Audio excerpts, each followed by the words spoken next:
in vakantieverblijven. En het is meneer Courard, staatssecretaris, die zal antwoorden. Dank u wel, meneer de voorzitter. Meneer de staatssecretaris, collega's. Uit een niet-publieke databank van de gezondheidsinstantie ECDC, de European Center for Disease Prevention and Control, van de Europese Commissie zou blijken dat er zeker 753 Europese hotels, campings of appartementen tussen 90 en 2011 gekampt hebben met Legionella-besmettingen. Nu, de Legionella-bacterie die de dodelijke veteranenziekte kan veroorzaken, komt vooral voor in water tussen 25 en 45 graden Celsius, dat lang stilstaat in slecht onderhouden zwembaden, bubbelbaden of sproeiinstallaties of leidingen die al even niet zijn gebruikt. Besmetting gebeurt via het inademen van besmette druppeltjes waternevel en symptomen variëren van koorts, onder andere spierpijn tot longontsteking enzovoort. De Belgische Volksgezondheid is verbaasd over het bestaan van een niet-publieke databank van het ECDC en terecht, aangezien het de missie is om te communiceren over bestaande en opkomende besmettingen die risico vormen voor de volksgezondheid en om in samenwerking met de nationale gezondheidsinstanties toezicht te houden over besmettingen en te voorzien in vroegtijdige waarschuwingen. We zijn weer volop bezig, mensen gaan opnieuw volop naar het zuiden met deze zomervakantie. Ik had dan ook graag het volgende vernomen van de minister. Heeft de minister reeds een verklaring gevraagd voor het feit dat het ECDC de databank niet publiek maakte? En zal de minister vragen aan het ECDC dat het de databank alsnog publiek maakt en de nationale gezondheidsinstanties over de inhoud van de databank informeert en toelicht welke concrete acties het reeds ondernomen heeft om ervoor te zorgen dat de burger veilig op vakantie kan gaan. Tot zover mijn vraagstelling. Dank u, mevrouw Fransen, secretaire d'État.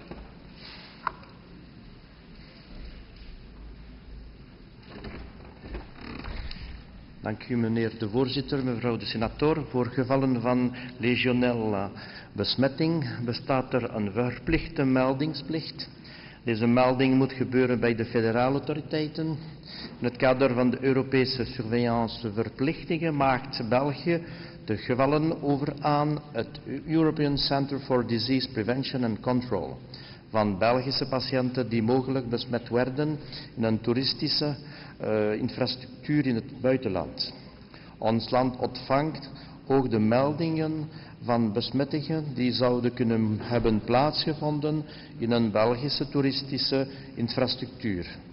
Deze informatieuitwisseling maakt het mogelijk dat de nodige maatregelen worden genomen in geval van problemen. Dit luik behoort tot de bevoegdheden van de gemeenschappen, dus ik nodig u uit om tot hen te richten. Ook wat betreft het publiek maken van de plaatsen waar besmettingsgevallen werden gesignaliseerd, bestaan er regels. Deze regels worden bepaald op Europese vlak. De informatie wordt publiekelijk bekendgemaakt wanneer er minstens 2 gevallen worden vastgesteld in minder dan 2 jaar tijd in een toeristische infrastructuur die niet heeft kunnen aantonen dat haar installaties niet besmet zijn. Er bestaat dus geen geheime databank en er is een transparantie volgens de regels die ik zo net toelichtte. Dank u wel voor uw aandacht. Dank u, meneer de staatssecretaris. Mevrouw Fransen. Ja, meneer de voorzitter, meneer de staatssecretaris, bedankt voor het antwoord, maar ik ben eigenlijk niet zoveel wijzer geworden. In die zin dat ik ook wel weet dat de werkwijze in ons land zeer pertinent gebeurt.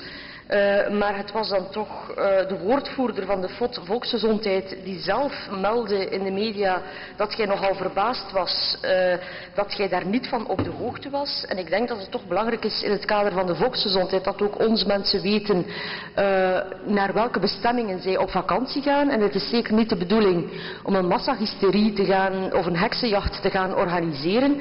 Maar die hotels of campings waar er zich regelmatig Legionella-bacteriën voordoen en besmettingen voordoen, denk ik dat het toch wel belangrijk is. Dus er is toch wel een probleem met de communicatie. Enerzijds als we merken dat de touroperatoren telkens zeer systematisch op de hoogte worden gebracht vanuit Europa, maar de federale overheidsdiensten niet. Uiteraard is hier ook een luik aan verbonden wat gemeenschapsmaterie betreft, maar ik denk dat wat het federale luik betreft, als de woordvoerder in hoofde van Jan Eijkmans zelf zegt dat er meer transparantie nodig is, dan dring ik er toch op aan dat de minister dit ook laat weten aan de Europese instanties. Dank u, mevrouw Fransen. Het incident is gesloten. La prochaine question, c'est de monsieur Jacques Brocchi, à la vice-première ministre et ministre des Affaires sociales et de la Santé, public sur le coronavirus et le pèlerinage à la Mecque. Merci, Monsieur le Président. Monsieur le Secrétaire d'État, je vais donc vous lire la question que j'avais adressée à Madame la Ministre, qui concerne la question posée cette année au sujet du pèlerinage à la Mecque, vous savez, la ville sainte, la plus sacrée de l'islam, et qui malheureusement est touchée par le coronavirus. Bien. La Direction générale de la santé française vient en effet d'annoncer que les personnes âgées, les femmes enceintes, les personnes souffrant de maladies chroniques telles que maladies cardiaques, diabétiques, ne pourront pas obtenir de visa pour se rendre à la Mecque. Les restrictions imposées par la France concernent à la fois le petit pèlerinage qui a débuté le 10 juillet et le grand pèlerinage qui aura lieu en octobre. Ces restrictions font suite aux recommandations du ministère saoudien de la Santé, qui est inquiet de la circulation du coronavirus, aussi appelé syndrome respiratoire du Moyen-Orient. Ce nouveau coronavirus, le 6e connu à ce jour, est apparu en Arabie Saoudite en 2012 et depuis il a causé 45 morts dans le monde pour 81 cas répertoriés. Le royaume saoudien comptabilise à lui seul 38 décès. Le virus a également fait un mort en France fin mai. Les informations concernant ce nouveau virus restent cependant clairsemées. On n'en connaît pas l'origine.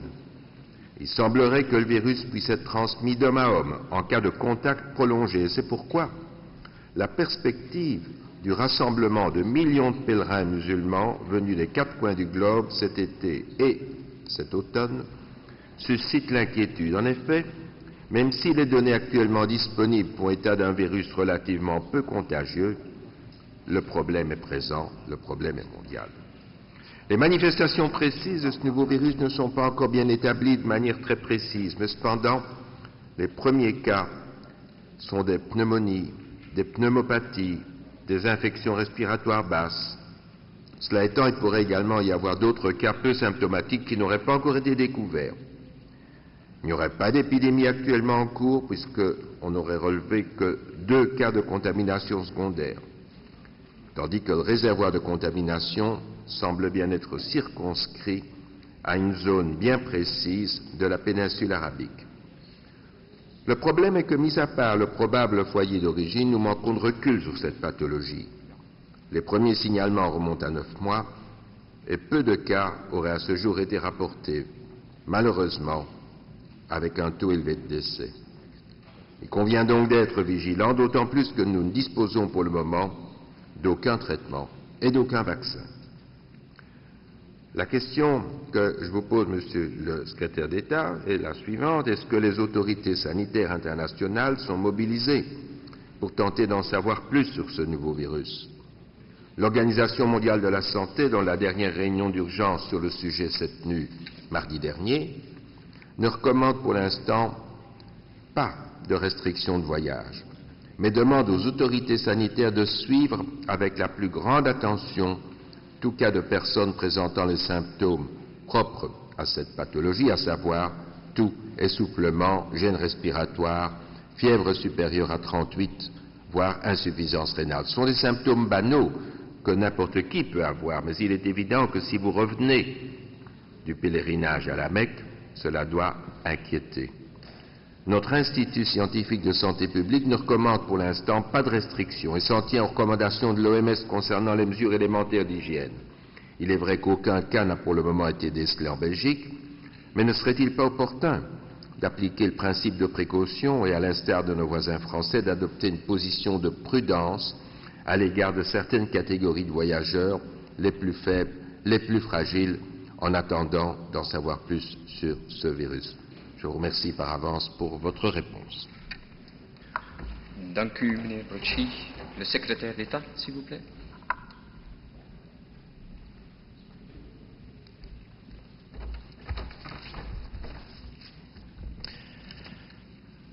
Monsieur le Président, Monsieur le Sénateur, suite à la dernière réunion du Risk Assessment Group et conformément aux recommandations de l'Organisation mondiale de la santé, une information actualisée a été communiquée au service Sanipor, service du FPF Santé publique dans les aéroports, aux imams des différentes mosquées de Belgique, aux inspecteurs d'hygiène et infectiologues, aux agences de voyage, aux organisations de rapatriement, aux cliniques du voyage et aux hôpitaux, aux médecins généralistes, pour leur rappeler les recommandations en la matière. Il a été explicitement communiqué, en ce compris aux voyageurs, via un flyer spécialement créé à leur attention, qu'il n'y avait pas d'avis négatif pour les voyages vers la péninsule arabique, mais qu'il était recommandé de postposer son voyage ou de consulter au moins un médecin en cas de conditions de santé affaiblies, âge avancé, cancer, maladies chroniques, etc.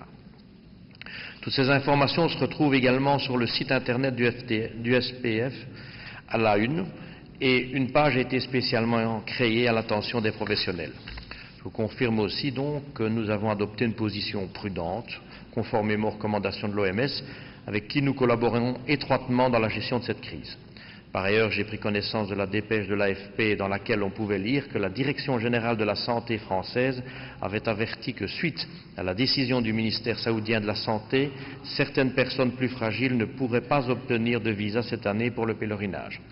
Je vous invite donc à interroger mon collègue Didier Reinders afin de savoir s'il est envisagé que des mesures similaires soient prises avec la Belgique.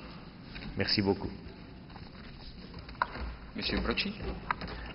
Merci, Monsieur le Président. Je remercie Monsieur le Secrétaire d'État de m'avoir livré les réponses de Madame la Ministre. Je pense que pour ce qui est de la question des visas, le but de ma question n'était pas forcément dans ce sens-là, mais je vous remercie pour les informations que vous avez communiquées, à savoir qu'il y a effectivement une information qui circule, une mise en garde de toutes les personnes concernées.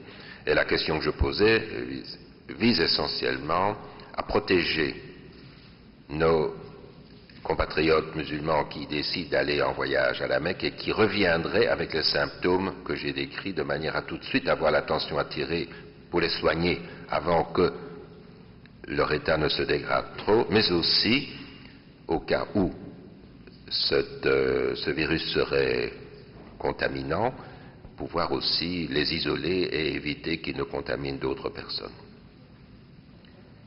Het incident is gesloten. De volgende vraag is de vraag van mevrouw Sleurs aan de vice-eerste minister en